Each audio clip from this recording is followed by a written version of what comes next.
শুভ সকাল বন্ধুরা, তোমরা কেমন আছো? আশা করি সকলেই ভালো আছো। তোমাদের আশীর্বাদে আমরাও ভালো আছি। ডিকারজি লাইফস্টাইলে সবাইকে স্বাগত জানিয়ে আজকের ব্লগটি শুরু করছি। সকাল সকাল ঝলমলে রোদ, সুন্দর একটা মিষ্টি মধুর পরিবেশ নিয়ে আজকের ব্লগটা এই বাড়ির সামনের দিক থেকেই শুরু করছি। তো দেখো, এখানে প্রথমেই তো ঝাড় দেওয়া দেওয়ির কাজ, এগুলো তো নিত্যদিনের কাজ। তোমাদের সঙ্গে না শেয়ার করলে আর কি শেয়ার করব বলো তো। গ্রামের অতি সাধারণ বউ আমি, খুব সাধারণ জীবনযাপন, সাধারণভাবে চলাফেরা, এভাবেই চলে এসেছি। সাধারণ ঘরের মেয়ে ছিলাম আগে, এখন সাধারণ ঘরের বউ। তো এই যে জীবনযাত্রাটা, এটা নিয়েই এগোতে চাই তোমাদের আশীর্বাদে এবং তোমাদের ভালোবাসা পেয়ে। তোমরা যদি ভালোবাসা না দিতে হয়তো বা এতটা এগোতে পারতাম না। তো যাই হোক, তোমাদের ঋণ আমি কোনো দিনই শোধ করতে পারবো না। তোমরা যে আমাকে এত এত ভালোবাসা দেবে, মানে ভাবার বাইরে আমার। কারণ অনেক সময় মানে কাছের লোকেরাও এত এত ভালোবাসা দেয় না। তো যাই হোক, তো দেখো আমি কিন্তু এই যে লেচুতলার এদিকে এখন মানে কয়েকদিন ধরে শুধু ঝাড় দিয়ে দিয়ে জমাচ্ছি। একদম অনেক বড় একটা পিল হয়ে গেছে। এটাকে যেদিন সরাবো, মানে বিশ্বাস করবে না বন্ধুরা, অনেকটা সময় লেগে যাবে, অনেকটা সময় লেগে যাবে, মানে বলার মতো নয়। এই সম্পূর্ণটা সরাতে না তখন কি হয়, পাতাগুলো ধুলোর মাঝখানে তলিয়ে যায়। আর দুদিন থেকে আমার শরীরটাও বিশেষ একটা ভালো না, ঠোঁটের মধ্যে ঘা হয়েছে, সেরকম করে খাওয়া দাওয়া করতে পারছি না, মানে ভিতরে ভিতরে জ্বর যায় এরকম মনে হচ্ছে। আর ঠান্ডা তো লেগেই আছে শরীরে সব সময়, মানে ঠান্ডার অনুভূতিটা খুব বেশি হচ্ছে, বুঝতে পারছি না কেন জানি না। তো এই যে ধুলো বালির কাজগুলো আর করতেই চাইছি না কয়েকদিন থেকে। জানি পরে একবারে অনেকটা চাপ হয়ে যাবে, কিন্তু এই মুহূর্তে যদি আমি এই ধুলোগুলো থেকে পাতাগুলোকে সরিয়ে পিল দিয়ে মানে পোড়াপুড়ি করতে যাই, তাহলে আবার ধুলো লেগে বেশি শরীরটা খারাপ হবে। যার জন্য আর ওই কাজগুলোকে বর্তমানে স্টপ করে রেখেছি। তো যাই হোক, সামনের দিকটা সম্পূর্ণ ঝাড় দিয়ে চলে আসলাম কলের পাড়ে, আর সমস্ত বাসনপত্র নিয়ে আসলাম। তোমরা হয়তো ভাববে যে দিদিভাই ওরা 3 জন খায় মাত্র, অথচ কতগুলো থালা বাসন। আসলে মা তো নিরামিষ খায়, মার বাসনটা আলাদাই মেজে নেয়, এটা আমাদের আমিষ বাসন মাজার জিনিস। আর যে জিনিস থালাগুলো ইউজ হয় না, ওই থালাগুলো কখন ছেলে নিয়ে খেয়ে নেবে, এই জন্য যেগুলো ইউজ হয় না ওগুলো কিন্তু আমি একবারে সবগুলো নিয়ে এসে ধুয়ে নিই, যাতে যখন তখন আমি ওই থালাগুলো ইউজ করতে পারি। এই জন্যে এত এত থালা বাসন হয়। দেখো একবারে হাতা খুন্তি সব কিছু ধুয়ে রাখি। সকাল সকাল একবার ধুয়ে ফ্রেশ করে নিলে সারাদিনে কম বেশি প্রত্যেকটা ইউজ করা যায়। আর ইউজ করার সময় একটুখানি জল দিয়ে ধুয়ে নিলে হয়ে যায়। আর যদি মনে করো 2-4 দিন একটা থালা ইউজ না করা যায়, ওটাকে না মেজে আর ইউজ করা যায় না। আর এই জন্যই রোজ দিন সকালবেলা সমস্ত বাসনপত্রগুলো যেগুলো এঁঠো থাকে সেগুলোও মেজে নেই, আবার যেগুলো ঝুড়িতে থাকে সেগুলোও মেজে নেই। তাহলে কি হয়, মানে যখন তখন ইউজ করা যায় শুধু জল দিয়ে ধুয়ে। এই জন্যেই এতগুলো করে বাসন হয়ে যায়। আর দিনে যে কতবার বাসন কুসন ধুতে হয় তার তো কোনো ঠিকই নেই। এই যে এখন সব কিছু ধুয়ে নিলাম, চা খেয়ে আবার সবগুলো জমবে, ওগুলোকে আবার ধুতে হবে। সবটা তোমাদের সঙ্গে শেয়ার করা হয় না, কেননা সবটা যদি শেয়ার করতে যাই তাহলে হয়তো মানে বারবার বাসন ধোয়া। আর জলটা আমি অতিরিক্ত ইউজ করি, জলের ব্যবহারটা আমার একদম বেশি হয়ে যায়, যার জন্য হয়তো বা ঠান্ডাটা আমার এখান থেকে সরে না। সমস্ত বাসনপত্র ধুয়ে কলেপারটাকে একটুখানি ধুয়ে নিলাম, কেননা বাসনের যে নোংরাগুলো সেগুলোকে জল দিয়ে ধুয়ে নিই। আর কি হয়েছে বলো তো, মানে 2বারে কলের পাটটা করা হয়েছে, তো যার জন্য এই সাইডটা একটু ডাউন হয়েছে। এই যে সহজে না জলটা ওইদিকে যায় না। মানে প্রথমে তো এই সাইডটা করার কথা ছিল না, আমি তখন স্কুলে ছিলাম, আর এদিকে মিস্ত্রি করে ফেলেছিল। পরে আবার আমি বলেছি এটা সম্পূর্ণটুকুই করে দিতে, তো একটুখানি ঢালাইটার গণ্ডগোল হওয়াতে এই সাইডে এক জায়গায় একটু জল জমে যায়। তো দেখো সমস্ত কিছু জল টল পরিষ্কার করে দিয়ে এসে চা বসিয়ে দিলাম। আর চাটা করে নেব, রোজ দিনই সকালবেলা তো চা লাগবেই। আর লোকজন তো আসতেই থাকে, জানোই, কম বেশি প্রত্যেকটা বাড়িতেই থাকে। এদিকে সকাল সকাল তোমাদের দাদাভাই আমাকে একটা সারপ্রাইজ দেবে। দাদাভাই বলতে বলতে একটা অভ্যাস হয়ে গেছে। যাই হোক, নীলাদ্রির বাবা আর কি একটা সারপ্রাইজ দেবে। তো ঘুম থেকে উঠেই বলেছিল যে আজকে একটা জিনিস আসবে। তো জানি না কী আসবে, এখন অবধি আমাকে বলে নেই। তো আমি চা করে নিলাম, চা করে নিয়ে চাটা দিয়ে আসবো, দিয়ে এসে আমিও চাটা একটু খেয়ে নেবো। তো তার আগে আমি একটুখানি জল বসিয়ে দেবো, কেননা তোমরা দেখতেই পাচ্ছ মানে কয়েকদিন বলতে কি আমার ঠান্ডার সময় এই প্রবলেমটা হতেই থাকে।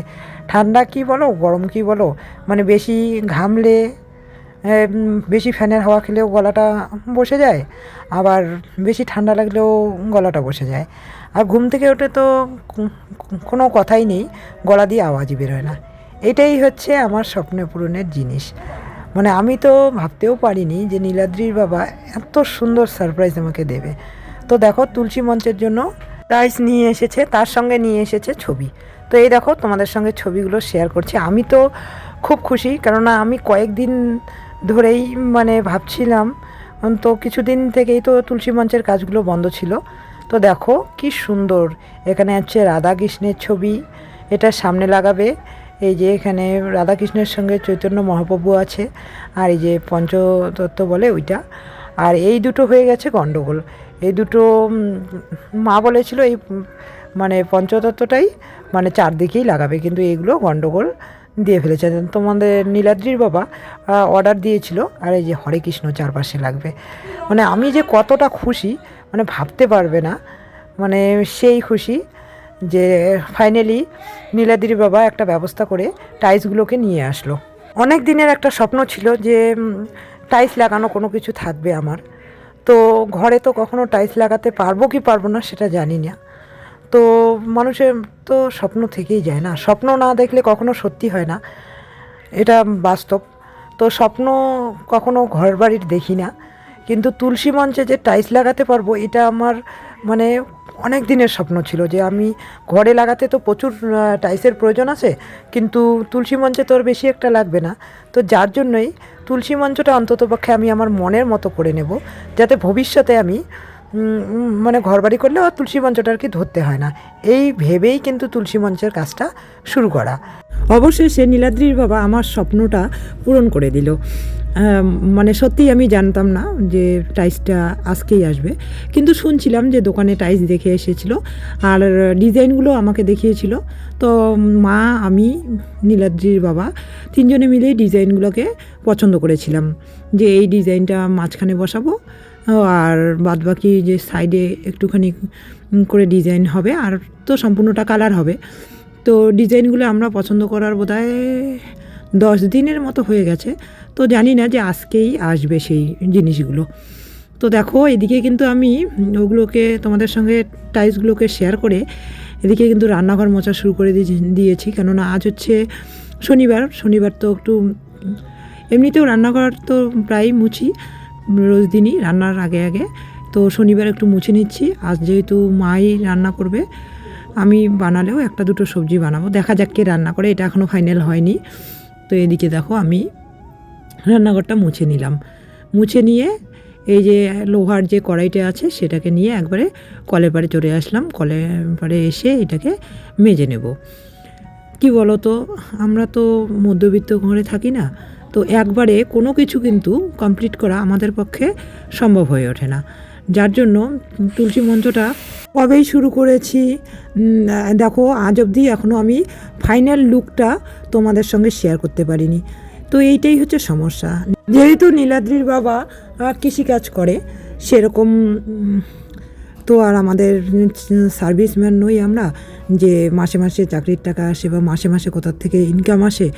তো যার জন্যে আমাদের একবারে হয়ে ওঠে না, হয় ঋণ করে, বন্ধন বা যে কোনো আর কি ঋণ করে করে করতে হয়। তো তুলসী মঞ্চটা ঠিক যতটা মিস্ত্রিকে দেখানো হয়েছিল তার থেকে অনেক বেশি বড় করে ফেলেছে মিস্ত্রির মাপের গণ্ডগোলের জন্য।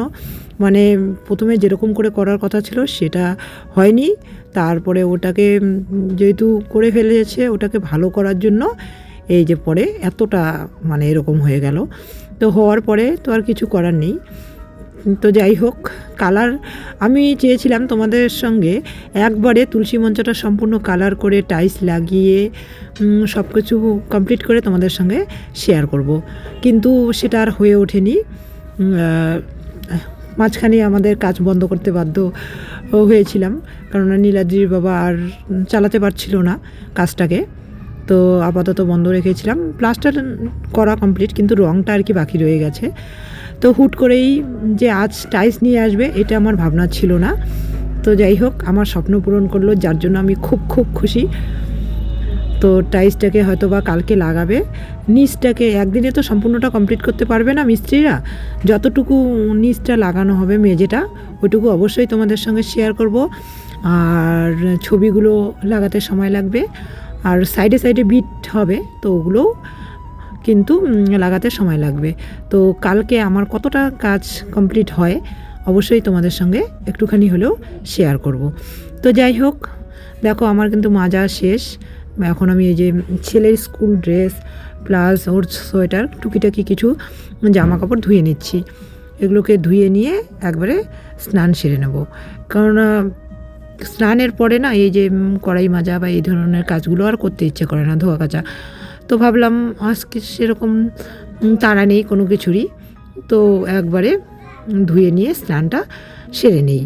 আর ওইদিকে কিন্তু মা রান্না বসিয়ে দিয়েছিল, কেননা এর আগের দিন শুক্রবারে ছিল একাদশী, যার জন্য মা তো একাদশীর দিন কিচ্ছু খায় না, হয় সবজি খায়, না হলে তোমার বাদাম ঘরে এনে ভেজে খায়। তো ওগুলো খেয়েছিল, তো সকাল সকাল মা পুজো সেরে নিয়ে কিন্তু রান্না বসিয়ে দিয়েছে। আর এদিকে কিন্তু আমি একদম দেখো জামা কাপড় নিয়ে চলে আসলাম পুকুর ধারে। পুকুর ধারে এগুলোকে মেলে দেবো, মেলে দিয়ে যাবো। আর হালকা হালকা রোদ্রু লাগছে, এদিকে কিন্তু আমার স্নানটাও সেরে নিয়েছি আমি। ওইদিকে জামা কাপড় কেচে না মেলে দিয়ে আমি ভাবলাম একবারে স্নান সেরে জামা কাপড়গুলোকে মেলতে যাব, কেননা একবার ভিজে নাইটি পরে আসবো মেলতে, আবার স্নান করবো, তো একবারে স্নানটা সেরে নিয়েই জামা কাপড়গুলো মেলে দিই। আর এই পুকুর ধারে আসতে আমার খুব ভালো লাগে। এই পুকুর ধারটার এই সাইডটাতেও যদি সুপারি গাছ লাগাতে পারতাম তাহলে খুব ভালো হতো। এই সাইডটাতে সুপারি গাছ লাগাইনি, কেননা এই সাইডটার জমিটা আমাদের নয়, ওটা আমাদের কাকা শ্বশুরের। তো অন্যের জায়গায় সুপারি গাছটা লাগানোটা ঠিক হবে না, তো এই জন্যই পুকুর ধারের এই সাইডে সুপারি গাছ লাগানো আছে। দুই সাইডে কিন্তু সুপারি গাছ লাগানো থাকলে তার মাঝখান দিয়ে রাস্তা হলে কিন্তু দারুণ লাগে দেখতে। তো যাই হোক, ওই সাইডটাতে সুপারি গাছ নেই, তবুও কিন্তু এই সাইডটা আমার দেখতে খুব ভালো লাগে। তো দেখো জামা কাপড় সমস্ত কিছু মেলে দিয়ে চলে আসলাম রান্নাঘরে। মা ভুল করে চালটাকে গন্ডগোল বসিয়ে দিয়েছে, যার জন্য আমি আবার একটুখানি বেশি করে রান্না করছি। মা বলছে যে এখন খেয়ে নিলাম মার সমস্ত কিছু রান্নাবান্না, তো বলছে দুপুরের জন্য একটুখানি রান্না করে নিও, আমার জন্যও করো। তা আর মার ঘরে উনান ধরাতে গেলাম না, এই যে গ্যাসটা তো মেজে নিয়েছি, এখানেই একটুখানি করে নেব। মা কিন্তু শাক করেছে, বাঁধাকপি ঘন্ট করেছে, তারপরে আলু ভাজা করেছিল, ওগুলো দিয়ে আমরা খেয়ে নিয়েছি। তো এখন মোটামুটি বাজে হচ্ছে 12:30 মতো। এই 12:30টার দিকেই আর কি বসালাম। তো হালকা হালকা গরম গরম করে নিলে আবার নিরামিষের দিন গরম গরম খেতে কিন্তু সবার ভালো লাগে। নিরামিষ কি আমিষ কি সব কিছুই গরম গরম খেতে বেশি ভালো লাগে। আর বিশেষত নিরামিষের দিন আমরা গরম গরম খাই, তাহলে সবজিগুলো একটু টেস্টফুল লাগে। তো যাই হোক, দেখো ভাজা হয়ে গেছে, ভাজাকে নামিয়ে নিলাম। এবার আমি বানাবো একটা সবজি, সেটা হচ্ছে কি ফুলকপি আলু বেগুন সব একখানে দিয়ে একটা সবজি বানিয়ে নেব। আর আমার কিন্তু ফুলকপিটা খেতে খুব ভালো লাগে, মানে বাঁধাকপিটা আমি সেরকমভাবে পছন্দ করি না, কিন্তু ফুলকপিটা হচ্ছে আমার সবথেকে পছন্দের আর কি সবজি। ফুলকপি আর হচ্ছে আলু, এই দুটো জিনিস আমি খেতে খুব ভালোবাসি, যার জন্য যখনই নীলাদ্রির বাবা বাজার করতে যায় বলে কী কী খরচ আনবো, তো অবশ্যই আমি বলবো ফুলকপি আলু এনো, তারপরে তোমার যা পছন্দ সেটাই নিয়ে এসো। তো এইভাবেই বলি। তো দেখো বসিয়ে দিলাম রান্নাটা। তো বন্ধুরা, আজ কিন্তু এই রান্নার পরে খাওয়া দাওয়াগুলো আর শেয়ার করা হয়নি তোমাদের সঙ্গে। আমি টিউশনে চলে যাব, তো রান্না বান্না করে খাওয়া দাওয়া করে। তো আজকের ভিডিওটা এ পর্যন্তই। সন্ধ্যাবেলাও আর সেরকম করে কোনো শ্যুট করিনি, এই যার জন্য তোমাদের সঙ্গে আর শেয়ার করা হয়নি। তো নেক্সট যে ভিডিওগুলো যাবে কালকের থেকে অবশ্যই সেগুলোতে আমি সারাদিনের এবং সন্ধ্যার সম্পূর্ণ ভিডিও তোমাদের সঙ্গে শেয়ার করার চেষ্টা করব। আর এদিকে দেখো কিন্তু আমার কিন্তু সবজিটা হয়ে গেল, একদম ঝোল ঝোল করবো না, একটুকু শুকনো শুকনো করব। তো যাই হোক, যতটুকু করেছি ততটুকুই তোমাদের সঙ্গে শেয়ার করলাম। তোমাদের যদি ভিডিওটা ভালো লাগে অবশ্যই লাইক কমেন্ট শেয়ার করে দিও। আর সবার জন্য রইল অনেক অনেক ভালোবাসা ও অনেক অনেক শুভেচ্ছা। আজকের ভিডিওটা এই পর্যন্তই। যারা নতুন দেখছো তারা আমাকে সাবস্ক্রাইব করে পাশে থেকো, আর যেভাবে এতদিন ভালোবাসা দিয়ে গেছো এভাবেই ভালোবাসা দিয়ে যেও। আমার তরফ থেকে রইল অনেক অনেক শুভেচ্ছা এবং ভালোবাসা।